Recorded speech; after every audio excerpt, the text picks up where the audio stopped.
Hola, hola amigos, ¿qué tal? ¿Cómo están? Muy buenas noches, muchas gracias por acompañarnos una vez más aquí en el programa. Fin de semana, una semana sumamente dinámica, ¿no? Cambiante, sobre todo por el ambiente político electoral que estamos viviendo a menos de 48 horas de que se inicien las elecciones regionales y municipales.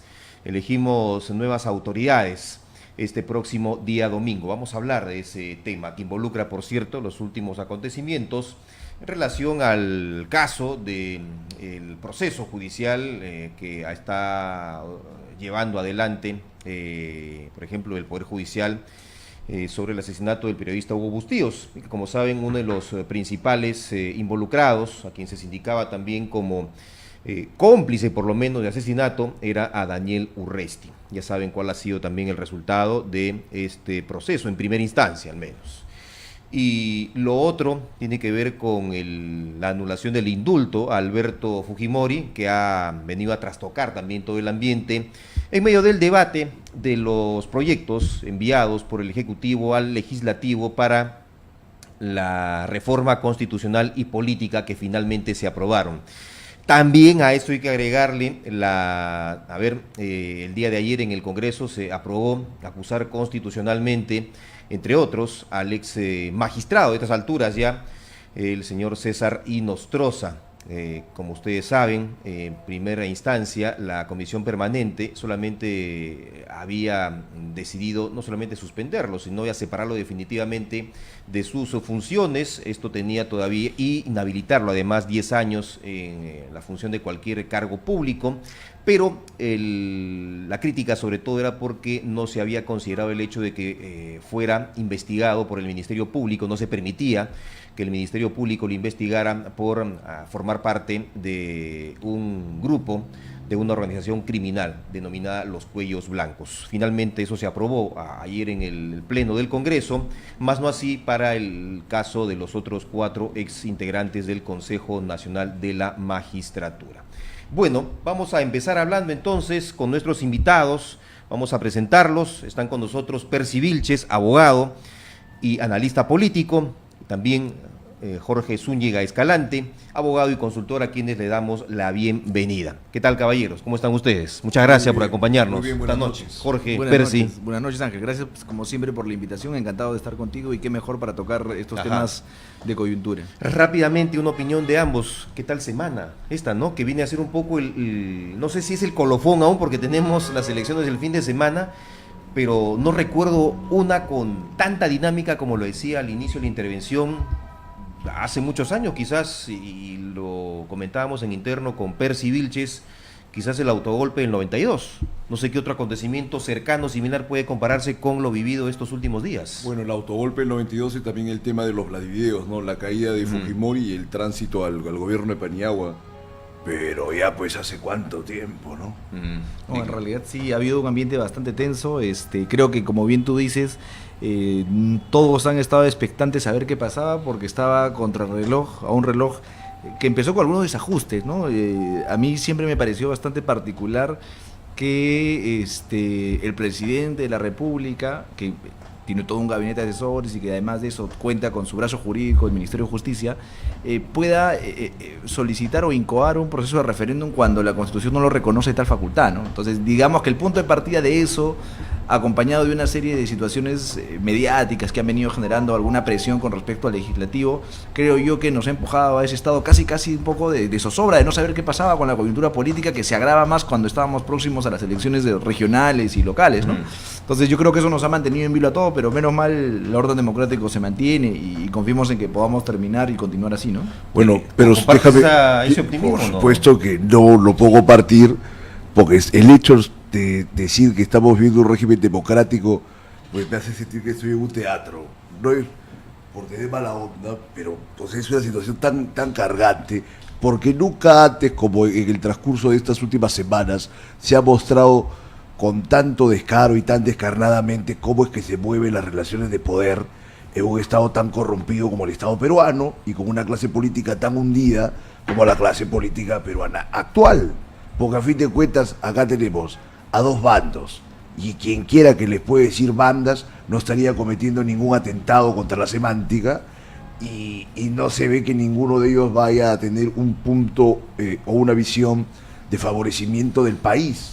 O sea, es como que quieren, como lo que siempre se suele citar en estos casos, ¿no? De la famosa película El gato pardo. O sea, y se quiere que cambie todo en apariencia para que no cambie nada. Es ¿no? una etapa nada más, vamos a seguir con otras.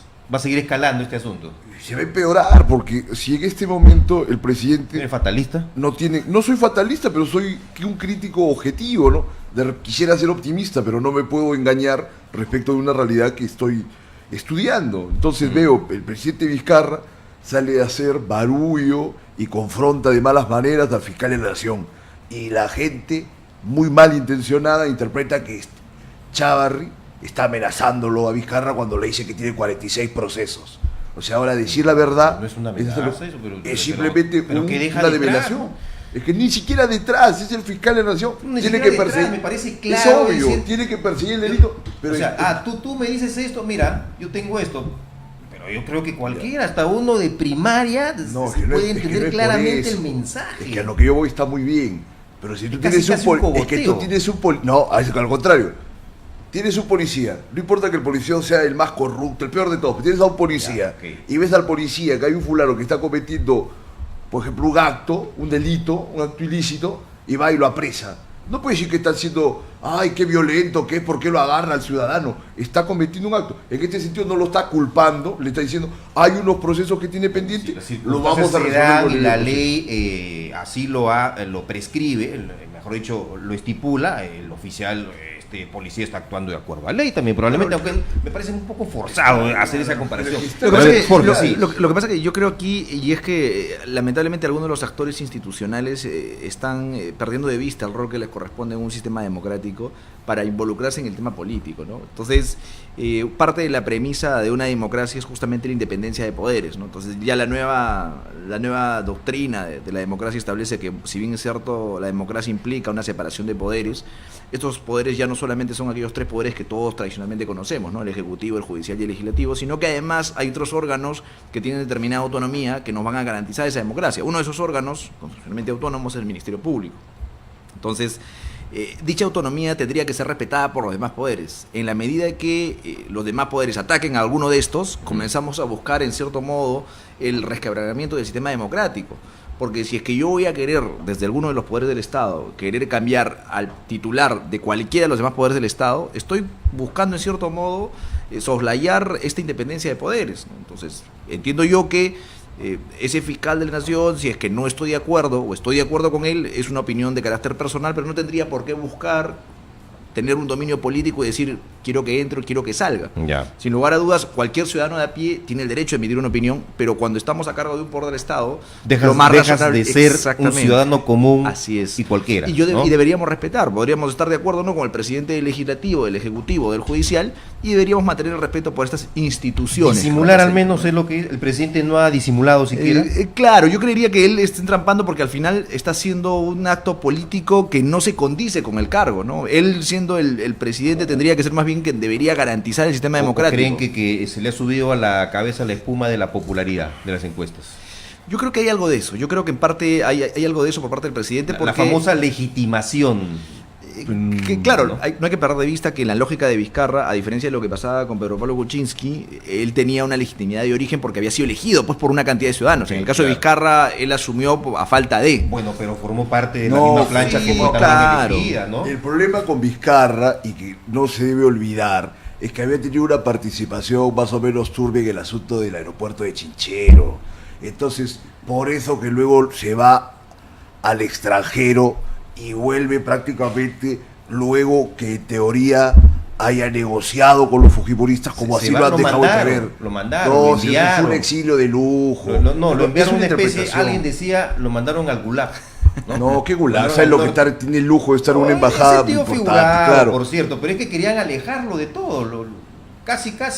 No, porque fue si imagínate, inspectorado estando del lejos país. ha podido realizar conversaciones con el fujimorismo, estando acá mismo hubiera podido darse otras cosas, porque la gente se olvida. Acá es una cosa que siempre señalo, Y yo considero que con el respeto que puede merecer la investidura del presidente de la República, Vizcarra no tiene legitimidad para gobernar, por eso que los fujimoristas lo han extorsionado hasta donde han podido. Y entonces Vizcarra, en las confrontaciones que hace contra cualquier elemento del orden institucional del país, lo hace simplemente porque ambos lados están acorralados. Ahora está al revés. Están el ahí. presidente es el que tiene casi el cuello, o lo ha tenido así al Congreso, al menos en apariencia. En apariencia, ¿no? En apariencia, sí. Claro, en realidad el hecho de que él haya buscado una segunda cuestión de confianza que tiene como consecuencia, si la negaban, el hecho de que pueda disolver el Congreso, sin lugar a dudas, encrispa a varios, ¿no? Pero no hay que perder de vista que más bien lo que tendría que haberse buscado es consensos, ¿no? O sea, digamos que el hecho de que se reúnan dos líderes políticos no debería ser nada irregular, pero en el país parece que más bien cuando se reúnen dos líderes políticos es porque todos entendemos que están confabulando para algo malo.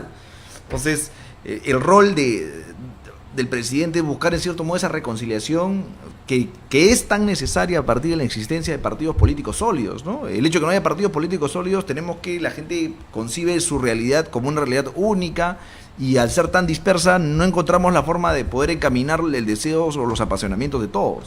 Entonces ese tendría que ser el rol del presidente. Y yo nuevamente veo, por supuesto, que en teoría sí debería ser el rol del presidente, siempre y cuando pues el presidente tuviese toda la envergadura que corresponde a tal cargo, sobre todo la cuestión moral, porque en este momento ni los fujimoristas ni el presidente, por ejemplo, tienen las calles. O sea, si cualquiera de ellos llegase a un momento en el cual se cruzan y quieren ejercer el poder ya de un modo más fáctico, nadie tiene las calles. La gente no lo sigue por ningún lado. A Vizcarra lo están, digamos, siguiendo de alguna manera a nivel de las encuestas que sale, porque se ha puesto en un plan bravucón, pero es un chiste mal contado, ¿no? O sea, si Vizcarra es un bravucón, entonces ¿qué cosa pues es Urresti? ¿Qué cosa fue Chino Velasco? ¿Qué cosa fueron, o sea, bravucones auténticos? Ese es el peligro que yo veo en este momento, que lo han señalado muchos pensadores, ¿no? Hasta Hugo Neri y gente, digamos, de ese nivel, de que haga lo que se está requiriendo para mal de la democracia, que por supuesto la critico, la que existe en este momento, que es incipiente, pero mal que bien es una democracia o una posibilidad democrática. Pero se viene pues un autoritarismo fatal, porque si viene un bravucón de verdad, la gente lo va a seguir. Pero así de autoritario es como lo están pintando sus principales detractores. O sea, yo no veo en qué momento se ha salido del marco constitucional el señor Vizcarra. No sé. A ver, por favor, a ver. Claro, lo que pasa es que ahí yo sí creo que hay un problema, ¿no? Lo que pasa es que la facultad de esta independencia de poderes que garantiza la democracia establece que el órgano que legisla es el Poder Legislativo, representado en este caso por el Congreso. Por ende, quien tiene la libertad de aprobar, modificar y dar leyes, así como reformar la propia Constitución en los mecanismos que establece la propia Constitución, es el Parlamento, es el Congreso. Sin embargo, el hecho que yo, como de otro poder del Estado, como Ejecutivo, te diga, oye, te doy mis proyectos de ley y me los apruebas en un plazo determinado, si no, te disuelvo, eso quiebra o pone en duda esa vocación democrática. Porque al final, justo esperemos, y estoy seguro que seguramente el Tribunal Constitucional va a emitir un fallo, porque no queda claro, o pretende discutirse un poco la modificación del reglamento, ¿no? ¿Qué pasa?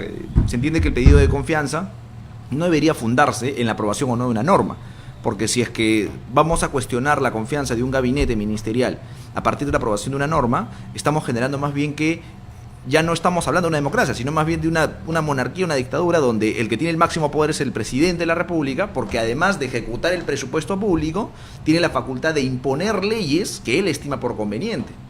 Caso contrario, va a poder siempre plantear una cuestión de confianza. Con contenido al pedido de confianza. Es que exactamente. Al pedido constitucional de confianza no le está quitando contenido justamente esa modificación. Exactamente. Entonces es por eso que se planteó o se discute en el Tribunal Constitucional, porque el criterio del Parlamento va a hacer esa actitud. Al otro, quizás, ya creo, exactamente. ¿No? Ha vaciado de contenido y con ello se convierte ya en una dictadura. Entonces, pero claro, el Ejecutivo hoy por hoy dice, no, yo no estoy pidiendo eso, yo reconozco la autonomía del Parlamento, pero en cierto modo no lo reconoce porque dice, yo quiero que ustedes respeten mis proyectos conforme se los he planteado. Y tienen que ser 4 preguntas, y etc, y etc, ¿no? Ok. Pero solo para matizar, sí. Porque nuevamente en teoría, o sea, ¿de qué manera se va a ajustar uno a la Constitución? Y quisiera también tú que nos tengas en claro, mi querido Ángel, porque decimos la Constitución, como si la Constitución fuese, o por un lado sagrada, plenamente, o como que no tuviese fallos. Entonces, en teoría, por supuesto, lo que hemos estudiado derecho constitucional, entendemos que en la interpretación sistemática, así la Constitución tenga contradicciones, fallos, por un, digamos, principio de consolidación de la hermenéutica. Para eso se ha creado el TC también, ¿no? Poco a poco. Entonces, estos principios de consolidación hermenéutica, vemos como que no hubiera nada, pero es, digamos, para favorecer una interpretación que mantenga estable a la Constitución y al mismo sistema, pero ese también es un forzamiento. Y ahora hablamos del TC, como si el TC o cualquier otra institución del Estado, sobre todo del Estado peruano con sus particularidades tan intensas, no tuviese, digamos, una cierta representación o injerencia política de otros lados. O sea, creer que el TC puede fallar de un modo aséptico, quirúrgico, como quien entra en un laboratorio, un quirófano, es... Al final todo va a estar, entonces, es que al final todo va a estar y podemos en dar los función del nombres, cristal con el que se mire. No tanto, sino que podemos hasta ver digamos, la procedencia o los favores que deben miembros del Tribunal Constitucional a diferentes bancadas. Y que dentro del sistema, mal que bien, pues está también diseñado de esa forma. Porque, ¿cómo se nombran los magistrados del TC? Ya sabemos, a Por través eso del te Congreso, digo, ¿no? entonces, ya pues. Entonces, yo digo que ni el TC va a ser plenamente objetivo, ni se va a someter únicamente a derechos, sino a los intereses que tiene detrás. Bueno, es un punto casi sin retorno. Vamos a seguir con esta conversación, vamos a estar horas de horas. Entonces El no vamos a país poner está de en una acuerdo de situación ninguna de no manera. retorno. Así es, pero en medio de ese debate se llegó finalmente a un consenso. Hay que leer todavía en detalle los proyectos que han sido aprobados, ¿no? Y que van a ser sometidos a referéndum. Me parece que ese es el acuerdo ya del Congreso con el Ejecutivo finalmente. No va a haber segunda legislatura ni nada por el estilo. Eso ya quedó descartado, lo de la segunda legislatura. Bien, se aprobó en primer lugar el nuevo, ya no es CNM, tiene otro nombre, es la Junta Nacional de la Justicia, así es, ¿no? Lo otro ha sido el financiamiento de los partidos políticos y lo más polémico, la bicameralidad y la no reelección de congresistas, que vienen atados uno del otro. Claro, lo que pasa es que hay en realidad... ¿Hay realmente no reelección? ¿Cuál es? Lo que pasa es que esto parte de un problema de origen, como lo mencionaba al inicio, ¿no? Hay que entender que los proyectos los ha puesto el Ejecutivo. Lo ideal hubiera sido que salga o se trabaje, porque entiendo que sobre todos estos aspectos hay una cantidad increíble de iniciativas legislativas dentro del Parlamento y estaban agendados para discutirse. Sin embargo, la presión política la puso en su momento el Ejecutivo y se ha entrado a discutir. Ahora, lo sensato hubiera sido que estos dos proyectos terminen trabajándose juntos, pero el problema venía en que el Ejecutivo planteó dos proyectos de ley de manera distintas, y la exigencia y el discurso político siempre fue que tenía que manejarse de manera independiente, ¿no? Y es por eso que se han terminado aprobando dos normas distintas y se ha generado un artículo 90A que impide la reelección.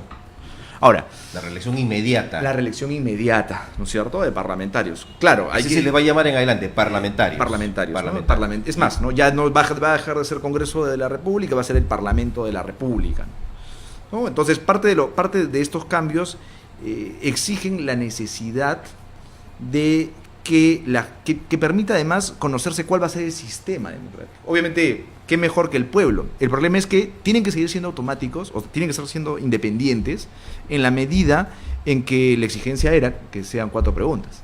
Si es que en algún momento se unificaban, hubiera sido una sola pregunta y hubieran terminado diciendo de que el Congreso más bien se ha confabulado para evitar la no reelección, porque cuando la gente escuche que hay mayor cantidad de parlamentarios, inmediatamente van a decir que no, y con ello descartaban la bicameral. Fernando Tuesta, que fue uno de los que estuvo presente también en la Comisión de Constitución cuando se hizo este debate sobre la bicameralidad, ha dicho de que, y el presidente también lo mencionó ayer en su entrevista en Canal 7, de que él estaba conforme con la aprobación que se ha hecho y de que efectivamente la no reelección de parlamentarios rige para los actuales congresistas, ¿no? En este 2021. Lo mismo ha dicho también el señor Fernando Tuesta, pero se va a prestar a una interpretación que va a ser sometida finalmente al Jurado Nacional de Elecciones. Sí, ¿es así? Claro, en efecto, no hay que perder de vista que el órgano rector en materia electoral va a ser el tribunal. Permite la interrupción, Jorge, decía, no, esto aplica a partir del 2026. Claro, en principio yo no me adentraría a evaluar cuál es la interpretación respecto al texto, pero sí creo que al final, si hubiera alguna duda con respecto, al final tenemos dos caminos. Uno es el propio sistema de justicia electoral, que el Jurado Nacional de Elecciones diga, miren, ¿saben qué? En realidad, dentro de los requisitos o dentro de los impedimentos existentes, que tú hayas sido congresista o que hayas sido parlamentario, o que te diga que no hay ningún impedimento y alguien que considere que no es la interpretación correcta recurra al Tribunal Constitucional y el Tribunal Constitucional terminará definiendo, ¿no? Pero yo creo que la voluntad de lo planteado por el Ejecutivo ha sido recogido más o menos en ese proyecto de ley que ha sido aprobado y que al final será decidido en su momento, ¿no? Hay 2 meses para que se informe fehacientemente, con detalle a la población, que finalmente dirá sí, no. ¿No es así? Sí, en realidad sí. Para mí me parece un tema sumamente, yo creería que no era el escenario ideal, no es el escenario ideal. Tampoco. Por supuesto. Por lo jurídico y lo constitucional. Exacto, ¿no? Me parece que es difícil de explicar porque y hasta medio ocioso va a ser el asunto por momentos. Que sobre todo es ocioso interpretar algo que es solamente un parche, es poner un tabique de madera en un barco que se está hundiendo. ¿Y cuál es ese barco que se está hundiendo para seguir este orden de figuras?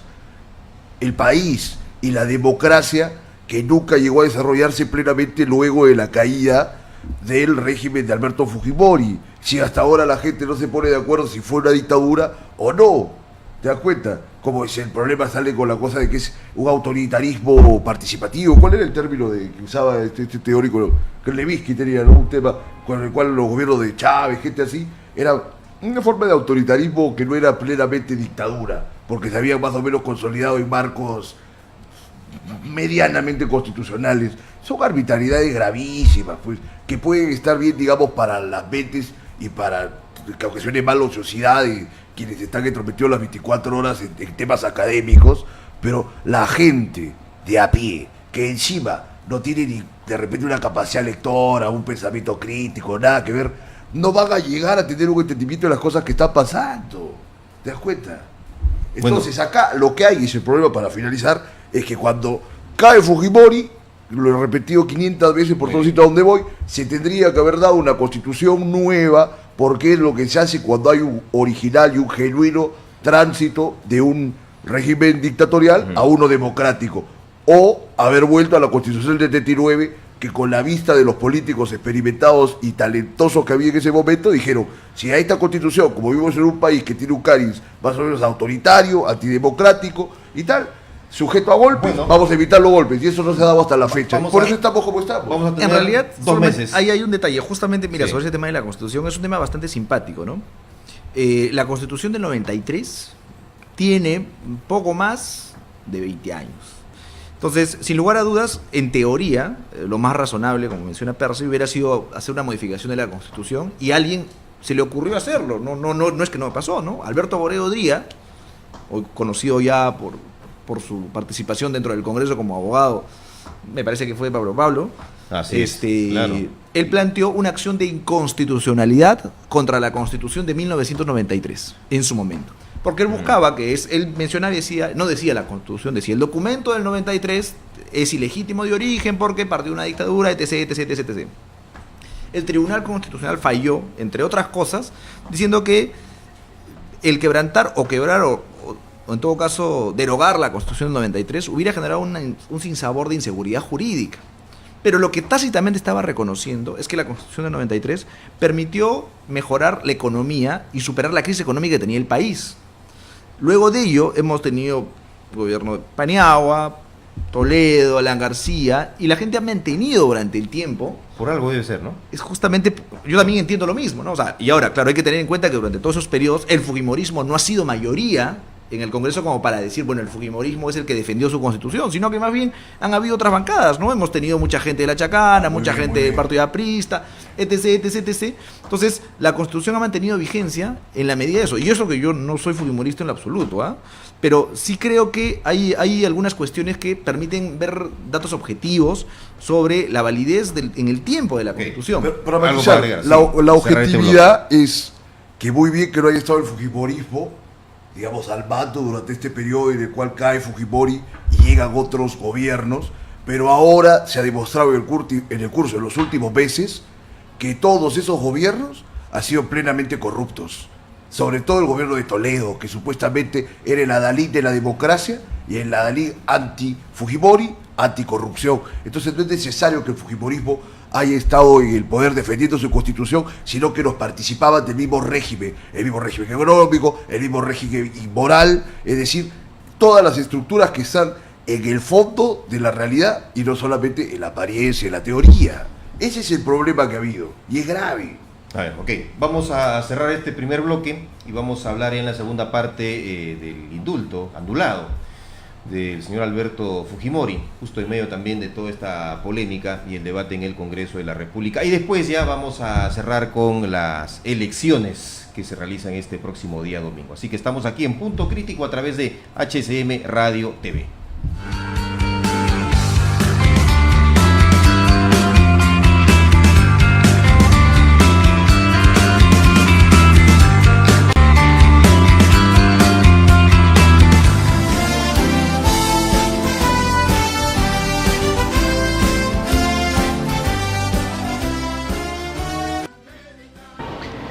Buen día, estimados amigos. Los esperamos en HCM Radio TV. En este programa Tecnología Médica y Salud estaremos debatiendo, analizando los temas de coyuntura de la salud en nuestro país. Los espero todos los jueves de 5 a 6 de la tarde en HCM Radio TV.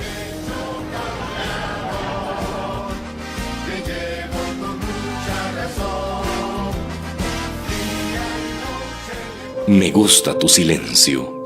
Es la mejor forma para expresar tus sentimientos. Me encanta cuando lloras porque me he quedado con parte de tu alma. Me ilusiono con tu sonrisa porque sé que ha valido la pena el momento. Congelemos este momento porque me encuentro entre tus manos. Toma un libro y vuelve a vivir.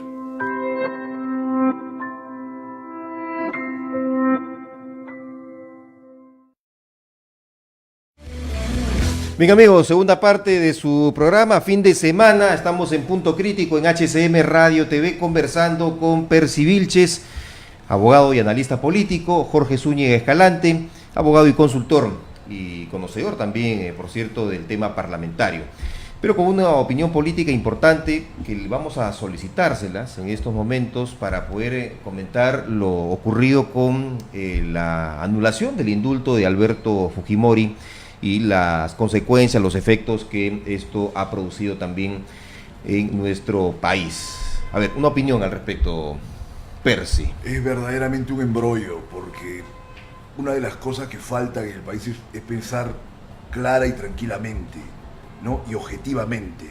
Entonces vemos de que sí, muy bien, por un lado se ha revocado, ¿no? Se ha extinguido la posibilidad de que Alberto Fujimori siga en libertad, y me parece que está muy bien a mi título personal, también desde el nivel de las formas, pero indudablemente no puedo estar de acuerdo, aunque pueda sonarle mal a la gente, pero no importa, porque dice inmediatamente por una u otro parecer, eres fujimorista o eres antifujimorista. En mi caso yo tengo cualquier cantidad de ensayos y artículos en los cuales se evalúa el fujimorismo y siempre he fallado en negativo para ellos, pero en la situación en la que se da esta revocación es puramente teatral, ¿no? Qué casualidad, y yo casualmente, una anécdota breve, estaba viajando ahí, que estaba escribiendo en el celular un artículo respecto de la confrontación que se había dado entre Chávarri y el presidente Vizcarra. A los 20 minutos que terminó el artículo, tuve que actualizarlo porque se estaba dictando la orden de captura en contra de Alberto Fujimori, que bien puede ser un ex dictador y que criminal y tal, pero hay cosas turbias en el modo en el cual se dio la primera sentencia sobre el caso de la Cantuta y Barrios Altos, con el forzamiento teórico que hizo respecto de la autoría mediata. Esas cosas las discutíamos en la universidad y las podemos seguir discutiendo ahora, y probablemente hubo cosas muy graves que hizo Fujimori, pero la vinculación que le hacen de que él era el líder de toda esta jerarquía, esta estructura de poder hacia el Grupo Colina, es pues un arranque exagerado que lo han legitimado los progresistas, y aunque suene mal, lo que se suele denominar caviares, pues, y eso es lo que está pensando en este momento por ese lado, ¿no? Uno de esos caviares, o si se le quiere ver de esa manera, el señor Alan Wagner, ¿no?, que tenía un comentario que no ha pasado desapercibido al haber dicho que someterlo nuevamente a prisión a Fujimori, pues le parece una crueldad y además improcedente, pues la decisión judicial puede ser apelada, es lo que ha dicho, ¿no? O sea, sí, claro. Él dijo de que no me parece que el indulto debió haberse anulado. No estaba de acuerdo, dice, con la forma y el fondo en el que fue otorgado, pero me parece una crueldad aquello, ¿no? Claro, en efecto, ¿no? Yo creo que hay dos reflexiones, una política y una jurídica, ¿no? La reflexión política, que es la más grave y es el gran problema del Perú como nación, es que es una muestra más de que todavía después de poco más de 20 años, no hay una reconciliación. Entonces, en algún momento cuando se crea la Comisión de la Verdad y la Reconciliación, la intención no era simplemente hacer una recopilación histórica de lo que había acontecido, sino más bien buscar que se pueda encontrar un punto de inflexión donde tanto las víctimas y los victimarios, por decirlo así, o las víctimas y el Estado, encuentren un momento de paz, ¿no? Sin lugar a dudas es una labor difícil y lo ha pasado Colombia, lo ha pasado España con el franquismo, pero digamos que la lógica hubiera sido que 20 años después no sigamos produciendo enfrentamientos de este tipo, porque eso es lo que va a generar la polarización de si estoy a favor o estoy en contra. Desde el punto de vista jurídico sí me parece un exceso, porque las observaciones que se han hecho con respecto al tema del indulto no se fundan en un criterio jurídico propiamente dicho. Se entiende que las razones que deberían motivar un fallo tendrían que ser razones de naturaleza objetiva. Sin embargo, las razones por las cuales se han fundamentado, o la mayor parte de las razones que han fundamentado el fallo para revocar el indulto, corresponden más bien a inferencias que no tienen corroboraciones ni siquiera, ni directas ni mucho menos periféricas. Entonces, por ejemplo, ¿no? Una de las sospechas es que, bueno, el señor su salud no está en grave porque él había pedido una autorización al juzgado, porque todavía tiene un proceso penal vigente en otro despacho, y había solicitado una autorización al juzgado para viajar a la ciudad, a una zona de la Sierra de la Libertad, donde la altura son poco más de 3.500 metros. Entonces, la lógica del juez que ha resuelto el fallo es que el hecho de que él pueda solicitar y pueda tener la autorización a viajar es que él no tiene ningún malestar, no tiene ningún problema de salud que le permita llegar allá.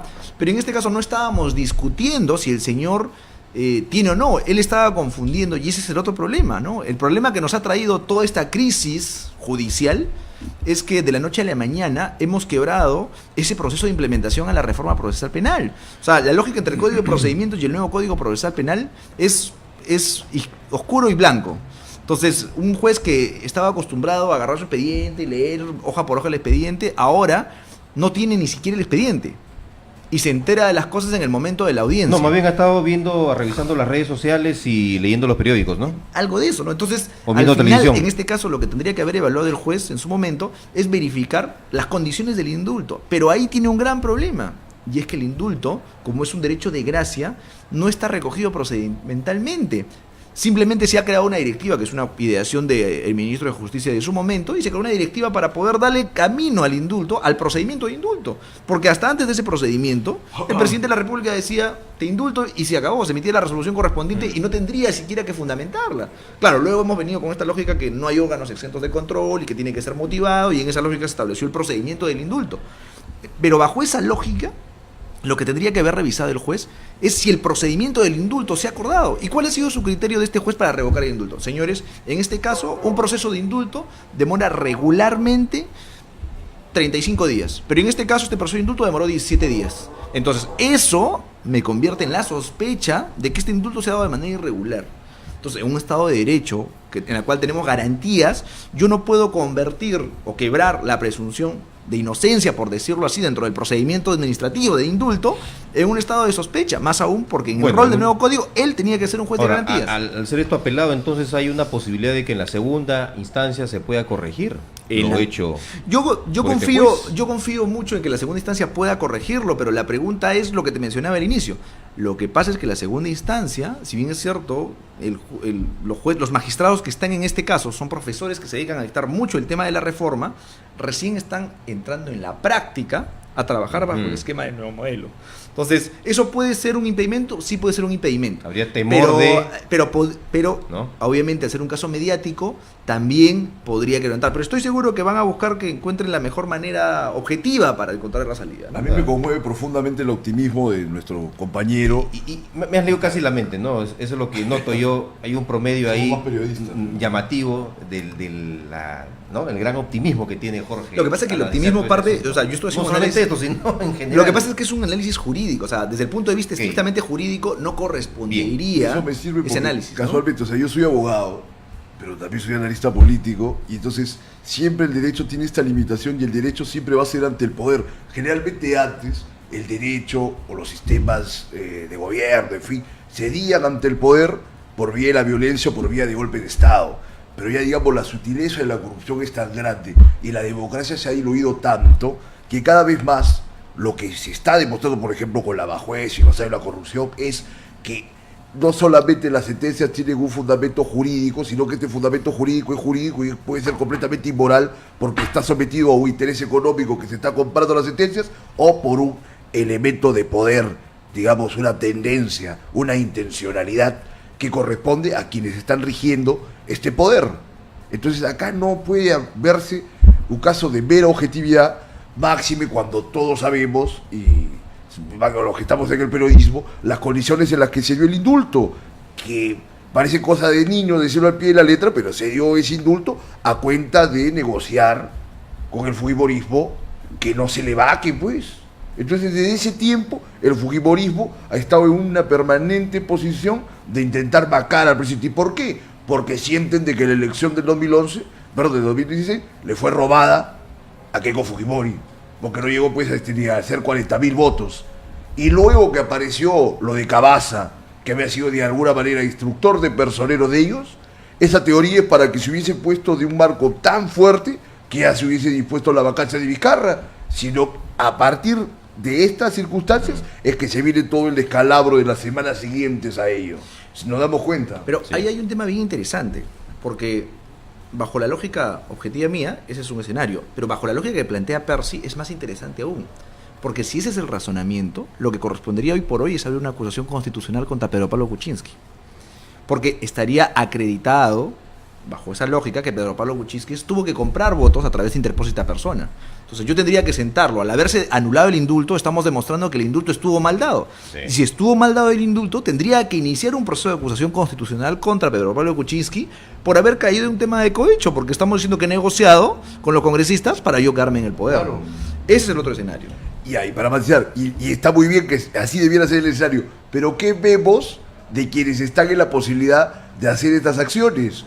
O sea, ¿quién tendría que acusar a Kuczynski en este momento? Cualquiera. No, pero tendría que llegar a la comisión. O sea, obviamente ya, tiene que llegar a la comisión de acusaciones constitucionales. Pero te comento, ya.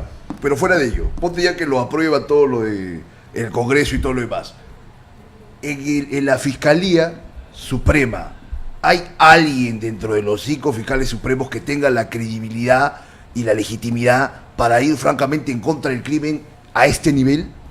Lo habrá si no es que se teoriza que por un lado tienes a Pablo Sánchez, por el otro lado tienes a Chávarri, y hay mucha gente que dice que inclusive este tema de los audios de la corrupción se devino de la intención de Pablo Sánchez de perpetuarse como fiscal y que nunca hubiese llegado Chávarri.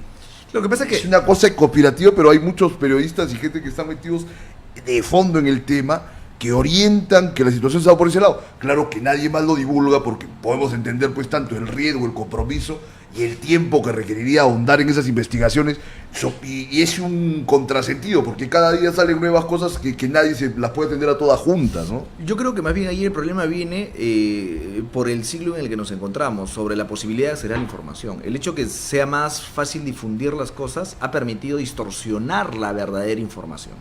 Entonces, eso permite crear opiniones sesgadas que no necesariamente pueden ser ciertas. Ya al revés también. Yo que en cierto modo conozco desde adentro alguna de las instituciones del Ministerio Público, algo del Parlamento, algo del Poder Judicial, algo del Ministerio de Justicia, o sea, sé que muchas de las historias que se trastocan a nivel público o a nivel de los medios de comunicación no necesariamente se ajustan a la realidad.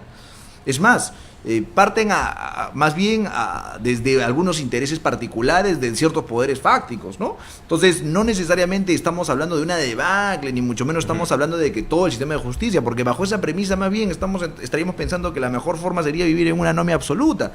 Porque hay algunos jueces honestos, gente honrada, sin lugar a dudas también hay de los corruptos. También hay un grupo de congresistas honrados, honestos, pero también hay de los otros. Pero que haya de los unos y de los otros no me convierte ni a todo el Poder Judicial en malo, ni a todos los fiscales en malo, ni a todos los congresistas en malo. Bueno, solo para matizar que lo que nos comenta, ¿no?, nuestro compañero está muy bien a nivel, digamos, de la prensa alternativa o de las posibilidades conspirativas, que por supuesto en un alto porcentaje caen en las manías ridículas de quienes en todo ven conspiración y trama y todo lo demás, pero sobre todo se aplica en general a los medios masivos y a los medios tradicionales que ya se ha comprobado a qué intereses sirven. Es decir, quienes se encargan de deformar la información de acuerdo a lo que ellos quieren ganar. Nos agotamos de enumerar a todos los diarios y canales y programas televisivos y tal. O sea, lo que tú nos comentas respecto de la prensa alternativa, dejando de lado a quienes tienen ese elemento conspiranoico ya casi maníaco, se aplica en general a quienes manejan los medios tradicionales. Bueno, eso nos abre un abanico adicional, ¿no? En relación al realmente. tema inicial de Alberto Fujimori, pero que justamente, entre otros asuntos, polariza, ¿no? Polariza a estos sectores, a estos extremos que se encuentran enfrentados en el país. Pero bueno, tenemos que seguir avanzando. Yo les pido que vayamos a una nueva pausa, ¿sí? Y regresamos ya para hablar y cerrar en el programa con las elecciones que se realizan este próximo día domingo. Pues pero hay otro tema. La gente en este momento estará contenta, la mayoría, con lo que Fujimori vuelve a la cárcel. ¿Tú crees que toda la gente que ha seguido... Lo que pasa es que la gente está, de verdad la gente está polarizada. O sea, vas a encontrar un sector Sí, que está, claro. está feliz de que se vuelva a cárcel. Y claro, hay el sector de Fujimori que dice, oye, ¿sabes qué? Esta persona no libre Y del también hay terrorismo. los que están en el ¿va? medio, Pero esa también hay gente que está en el medio. Claro. Pero esa gente que está con Fujimori lo ama al chino. Pausa. Claro. Yo soy antifujimorista total. Pero digamos que a una pausa.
Este día domingo, pasado mañana, son las elecciones regionales y municipales.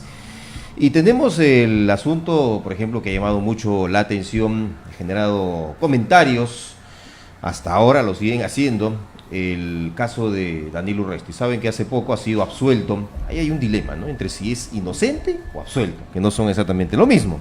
Habría que explicar también ese punto de vista y por eso estamos acá con dos abogados también. El día de ayer tuvo Danilo Urresti, que es uno de los principales favoritos para hacerse de la Municipalidad de Lima, una entrevista en horas de la noche con el programa de Beto Ortiz, en donde creo que la mayoría coinciden que perdió los papeles. Casi estuvo a punto de irse del set, que sabemos las preguntas que suele hacer a veces el conocido Beto Ortiz, pero que sin embargo creo que no fueron ni por asomo pues unas preguntas profundamente punzantes, ni esas que pretenden desangrarte a ti como entrevistado. Pero Danilo Urresti pisó el palito, levantó la voz, se enfureció, se molestó. Algunos tratan de justificarlo diciéndole ser un ser humano, de que ha estado pues más de 4 horas, más de 12 años o mucho más incluso con este proceso que no tenía fin, que ayer por lo menos culminó en una primera instancia. Y el día de hoy están circulando en las redes un video en el cual manda a rodar, manda muy lejos a una web que es conocida sobre todo por caricaturizar a los personajes, burlarse, publicar noticias falsas, los famosos fakes, como lo es Panfleto. Y con eso dicen las redes sociales que, miren, conozcan al verdadero Urresti. ¿Qué va a hacer cuando llegue a la Municipalidad de Lima este señor? Bueno, en fin, justamente en medio de ese panorama, también la situación está bastante polarizada. Y miren cómo Jorge y Percy, con quien tenemos un programa también en Expreso los días martes, hemos venido hablando de este asunto. Las elecciones no calentaban, estaban frías, totalmente frías. Hemos esperado casi las 2 últimas semanas recién con los debates organizados por el Jurado Nacional de Elecciones para que el asunto levante un poco. Pero medio de tumbo en tumbo, porque en medio hemos tenido los otros 2 temas y muchos más aún que no hemos comentado por falta de tiempo. A ver, ¿cómo ven el panorama? Jorge, en primer lugar. Bueno, sin lugar a dudas, el hecho de la lectura de sentencia de Urresti le va a abonar muchísimos puntos porque se cuestionaba. Esto es indudable, ¿no? Era el principal cuestionamiento que tenía, pues era la lectura de la sentencia que se le venía, ¿no? Hoy por hoy ya liberado de ese lastre, en cierto modo tiene la cancha abierta. Claro, la gente todavía no termina de entender, como tú mencionabas al inicio, que falta todavía la segunda instancia. Sí. Pero en esencia eso Y le va a además permitir otra mucho aire, ¿no? sentencia que ya está en segunda instancia por difamación, pero hay una queja ante el Poder Judicial y el Jurado Electoral Especial ha dicho no al lugar a la tacha interpuesta por este asunto porque hay una queja que aún está por resolverse en la Suprema. Qué largo que la hace también en la Suprema, ¿no? Bueno, lamentablemente la carga judicial y con toda esta crisis política han tenido que desactivar una sala. Porque en Entonces, agosto se interpuso esa queja. Claro, pero lo que pasa es que se ha desactivado una sala. Al desactivarse una sala, sin lugar a dudas, todos los procesos van a Eso sobrecargarse, también, ¿no? El hecho de todo el problema judicial desactivar una sala. Eso va sobrecargado, ¿no? Ahora, yo creo que las elecciones van a estar bastante interesantes porque al final gente que ha estado muy abajo ha ido subiendo, ¿no? En el caso de Muñoz, en el caso... Exactamente, ¿no? Han ido ganando espacios que yo creo que van a poner interesante la campaña, ¿no? Así que vamos a ver cómo va resultando el ¿La tema. soberbia le pasó factura a Reyardo? ¿Crees que...? Yo creo que sí, pero yo creo que más que a Reyardo es A Belmont. a Belmo, ¿no? A Belmont sí le pegó bastante fuerte, ¿no? Yo no sé si tanto la soberbia, sino más bien la cautela y la limitación para poder absolver retóricamente los cuestionamientos severos que sin duda se habrían dado si él hubiera asistido al debate, ¿no? Con todas las cosas que luego se fueron filtrando, lo del offshore y todo lo demás, cualquier cosa salía. O sea, hubiera quedado tipo Belmont. No voy a enumerar ya, porque fueron cualquier cantidad de cosas que salieron y que se manifestaba que Reyardo no era un personaje idóneo, lo hubieran hecho polvo, hubiera salido destrozado. O sea, simplemente se acabó, ¿no? Además de que estaba tan inflado dentro de este marco conspirativo por quienes tienen intereses en manipular la alcaldía de Lima con gente que son como ellos, ¿no? Es así de simple. Y que luego también han procedido a ampliar las posibilidades que tuvo Muñoz, ¿no? Y que ya se están viendo claramente de que no son reales, ¿no? O sea, hay una diferencia que es importante, la hubo al parecer todo el tiempo, y eso que todavía no contamos con el voto escondido, que naturalmente pues lo vamos a saber cuando se cierre pues las elecciones. No, claro, lo porque mismo, ¿no? tampoco se puede creer mucho al famoso boca de urna, ¿no? Que sale a partir de las 4 de la tarde, porque mucha de esa gente a la que se le pregunta por quién votaste no te está diciendo la verdad No, en ese claro que instante, no necesariamente. Ya, ¿no? ya Es no una aproximación. grave. ¿Quién es José Luna? ¿Quién está detrás de Podemos? Ya muy bien, llega Urresti a ser alcalde y tal. ¿Cuántos regidores son leales a Urresti o están yendo con Urresti? Bueno, Daniel Urresti ha dicho que los regidores lo decidió finalmente el partido, él ni siquiera los conoce, creo, ¿eh? Su mayoría. Lo dices tú. Ve ahí, imagínate. No lo digo yo, está ahí, ha respondido esa o sea, pregunta. está muy bien que lo digas. Casi no está muy conoce. bien, está muy bien. No, por favor. Entonces, Recién creo que se ha enterado quién es. no, es un complemento. Entonces, esa situación, ¿quiénes están en la posibilidad de analizar y demostrarle a la gente quiénes son estos personajes? ¿Te das cuenta? Ni siquiera ya hemos tenido tiempo por tantas cosas que han pasado para el programa de los martes. Eso es. Que digamos, tratamos de ser lo más críticos posible, pero bueno, hay limitaciones de tiempo. Bueno, porque en si nos efecto. pegamos a criticar cada cosa que pasa, podemos estar 24 horas, ¿no? Analizando la realidad Realmente política. estamos en un dilema, ¿no? Bueno, yo formo parte aún de ese elector indeciso. No sé todavía por quién va a votar. bueno, ¿Tú la ya campaña- tienes decidido tu voto, No, en Jorge? realidad estamos igual porque al final esta campaña que debería haber promovido el debate de todos los candidatos, en cierto modo se quebró, ¿no? Se quebró con la salida de todos los candidatos, porque lo ideal hubiera salido a escuchar a todos los candidatos y en simultáneo. Y no sé qué tan bueno haya sido esta lógica de dividirlos en 2 semanas distintas y a ver cómo es que vamos juntando o vamos dándole aire a los últimos candidatos que van a llegar en el debate, ¿no? Que hay un asunto ahí de fondo, ¿no? O sea, tenemos una democracia creo demasiado liberal, ¿no? Libertina casi. Sí, no quería utilizar el término, pero sí, libertina, es un libertinaje absoluto, ¿no? Bueno, India, que es la democracia más grande del planeta con más de 1.200 millones de habitantes, creo que tiene como 1.000 partidos políticos. Y acá, bueno, no sé, algunos son partidos, otros son simplemente Movimientos, una etiqueta, claro. ¿no? Una etiqueta Claro, que aparecen en estas épocas. No puede ser que haya tantos movimientos políticos, pero, o sea, la debilidad de nuestra democracia se manifiesta precisamente en esta cuenta exagerada de grupos políticos, de gente que no tiene ninguna idea de lo que es política. No, se dicen que son independientes. Se lo venía escuchando al señor He Gagó, visto a cada Ricardo cosa. Belmo. No, yo soy independiente, Urresti, yo soy independiente, dicen. He visto cosas tan patéticas, ¿no?, con estos candidatos. Es terrible, ya. Es francamente una de las situaciones, las campañas más bajas que he visto todo el tiempo que ambos tengo uso de conciencia. Entonces, Pero además estás casi por promover el voto en Pero blanco además- nulo viciado. No, pero si la gente que vote a la cuenta de su responsabilidad, el voto es un compromiso ético, por lo menos de ejercer una función, si no fiscalizadora, sí crítica permanente sobre la actividad que tenga quien resulte elegido, porque en teoría es un representante. Es representante de quien pone el voto y pone su confianza en esa persona, y en su equipo, en su plan de gobierno, en su visión de lo que va a querer, sea para la ciudad, para el departamento, para el país. Porque acá también, ese es otro gran problema, ¿no? O sea, a ver, veamos con estos candidatos que están queriendo copar las alcaldías, digamos, en el marco más básico, ¿qué visión tienen de ciudad? ¿Qué visión tienen de lo que es ser, pues en este caso limeño? Y luego, ¿qué visión tienen de país? Bueno, ¿Qué por ahí visión creo tienen de ser que peruano? hay, No tiene nada que hay ver. 2, 3 candidatos creo que podrían más o menos diferenciarse del resto si lo vemos de esa perspectiva, pero lamentablemente el promedio general pues es muy pobre. Sí, no, yo comparto, en eso sí comparto con ustedes en el sentido de que el gran problema de la política es la carencia de partidos políticos, ¿no? Hay un proyecto de ley que presentó en su momento, me parece, el congresista Mulder, donde él quería plantear modificar la ley de organizaciones políticas para que se pueda ser una exigencia para la postulación, ya sea a cualquier puesto de naturaleza política, tener experiencia dentro de un partido político.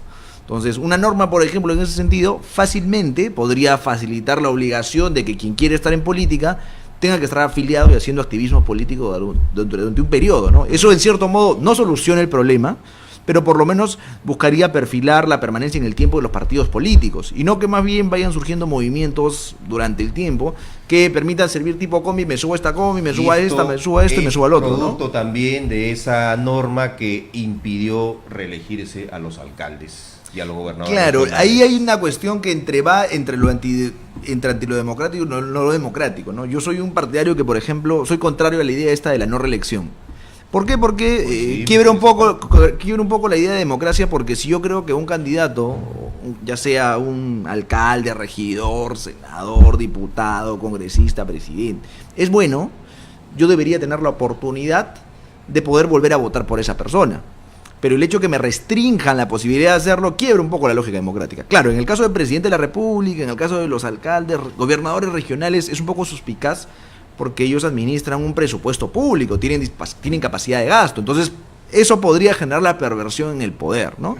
Pero en el caso de los regidores, en el caso de los congresistas, ese poder es un poder bastante limitado, ¿no? No tanto, creo, porque a nivel de partido, fíjate quiénes son los únicos que más o menos tendrían la posibilidad de acceder a los beneficios que da la ley, la eventual ley que nos estás comentando, ¿no? O sea, APP.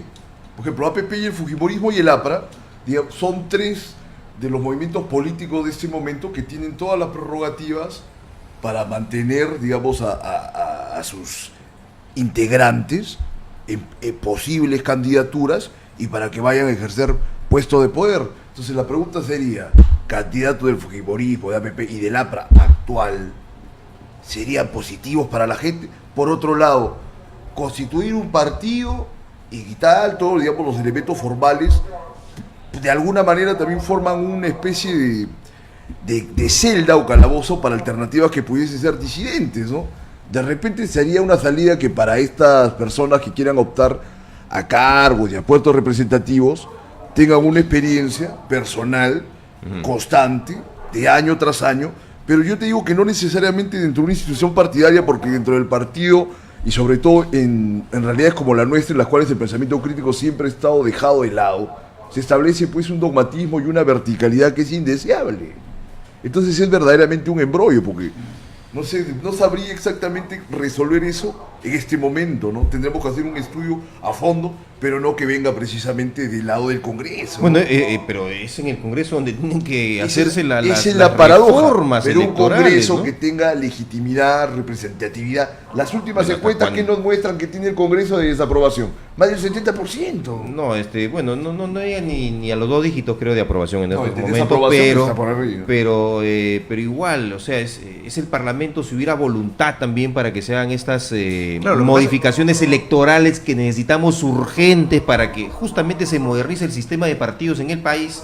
Si no hay voluntad, no vamos a llegar a ningún lado, porque estamos todos contentos o están contentos, ellos se sienten satisfechos con el sistema que está actualmente en práctica, porque les sigue dando réditos, los sigue beneficiando, sigue esta atomización. No se van a poner esta la soga al cuello, dispersión. como se dice, ¿no? Ellos mismos no se van a poner la soga al cuello. Muy bien, bueno, y lo mismo, como decía en la primera parte, vamos a seguir en un callejón sin salida, en una discusión eterna, pero yo les quiero más bien agradecer su presencia y esperanzados. El día domingo elijamos bien, aunque lo veo muy difícil. Muchísimas gracias, Jorge. Ángel. Muchísimas gracias, Ángel, nuevamente por la invitación a ti, al grupo de HSM Radio. Encantado de estar con ustedes y qué mejor compartiendo de las cosas del día a día. Claro que sí, Percy, como siempre. Igualmente un agradecimiento, ¿no?, por tu invitación, y que siempre ya nos hemos llegado a entender y departimos muy bien, y bueno, los esperamos el martes en Libertad Bajo Palabra a las 11. También haciendo un poco de cherry el programa. Claro. No se vaya a molestar acá nuestro tenemos que jefe. molestarse, o sea, En lo absoluto. Muy bien, muchas gracias a todos tantas ustedes, cosas amigos. están pasando en el país y por un cherry, imagínate. No, es nada que ver, nada que ver. Muy bien. Nos estamos reencontrando, amigos, el próximo día lunes, este domingo. Hay también elecciones, entonces vamos a, en lo posible, a estar con ustedes, sobre todo compartiendo el famoso flash electoral para compartir y obviamente darle a conocer algunos resultados iniciales que se van a producir en ese instante. Así que, amigos, ya nos estamos reencontrando en los próximos días. Que tengan un buen fin de semana y a elegir con conciencia, porque eso va a ser también muy complicado. Muchos van a estar preguntándole al que está delante o detrás: oye, ¿por quién? No sé, no tengo la menor idea por quién voy a votar en mi distrito. Nos vemos, amigos. Yo siempre he visto más